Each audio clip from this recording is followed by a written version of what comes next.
James and thanks for tuning in to eBuyer. In this video, I'm going to be taking a look at the Netgear AX6, a Wi-Fi 6 router capable of speeds up to 5.4 gigabits per second. This is ideal in an age of increasing gigabit broadband speeds and could be your next router. Let's take a look. Unboxing the Nighthawk AX6 greets us with a quick start guide, which informs us to download the Nighthawk app, which is a unified app that we use for setup across the Nighthawk range, makes things super simple, super easy. And then we're actually greeted with the router itself. It's fairly lightweight in its design, but pretty substantial. And straight off the bat, the build quality actually feels really quite good. You can see here we've got plenty of plastic protecting the router. We'll take this off in a moment, alongside a range of LED indicators, which show us what's going on with our different Wi-Fi bands and all of our devices that we might have plugged in. Under this, you'll then find a range of included Wi-Fi antennas. The likelihood is that these will be labelled and go to certain connections on the router itself, but we'll look at that in a second's time. You'll then find an included Ethernet cable of the flat variety, always great to see, much easier to cable manage and much more low profile. Followed by, of course, our power adapter with UK and EU plug types, as well as US, to make sure we can plug up and power our router with no issues. Let's go ahead and install the Wi-Fi antennas first off, and then run through the setup of the router to make sure we can get going and jump into some speed tests, some signal strength tests, and see how good the AX6 performs.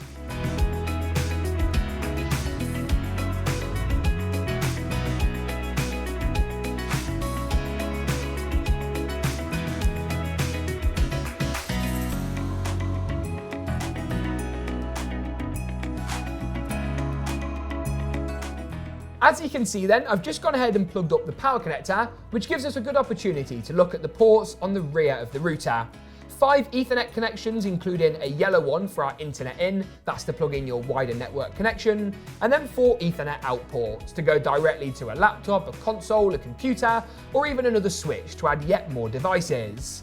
We've also got a USB 3.0 port. This is super handy as you can use this for plugging in a hard drive or an SSD, and that will give you some network attached storage. Let's go ahead and plug the router up to the wider internet connection, get it powered up, see what our lights look like on the top, but then of course also test out the router in terms of performance and its user interface. So now that we're all set up and we've got the AX6 ready to go, let's take a look at some of the software functionality, an area that Netgear often excel when it comes to routers and customization.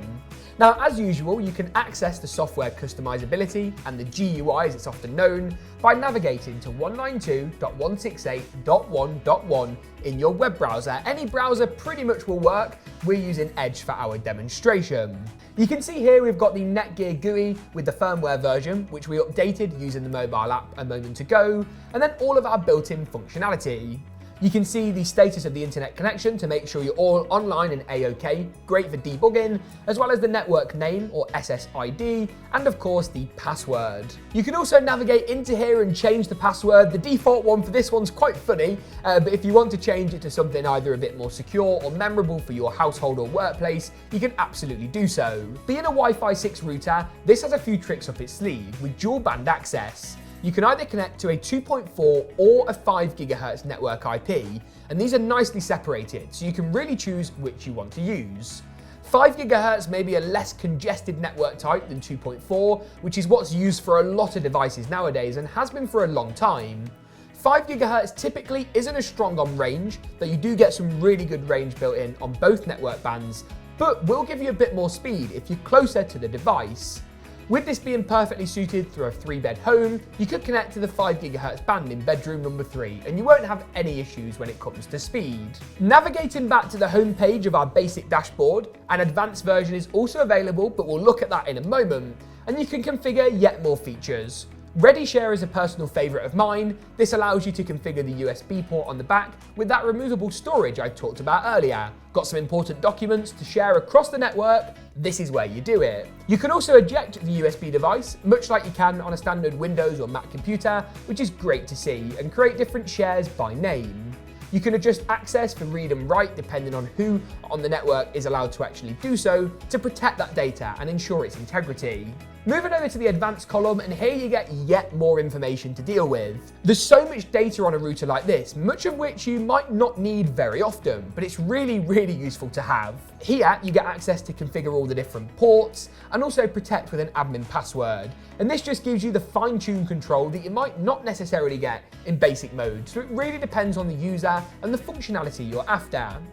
You can also move into the admin tab and set up lots of cool features like parental controls, blocked websites, and also go through the logs of the router to see exactly where things have gone right or indeed wrong. And on that note, that pretty much wraps it up for our first look, unboxing, overview and setup guide for the Netgear Nighthawk AX6. We hope you found this video useful, insightful, informative, all of the above. If you'd like to learn more or pick one up for yourself, check out the eBuy links in the description of this YouTube video. Thank you very much for watching though, and as always, we'll see you soon.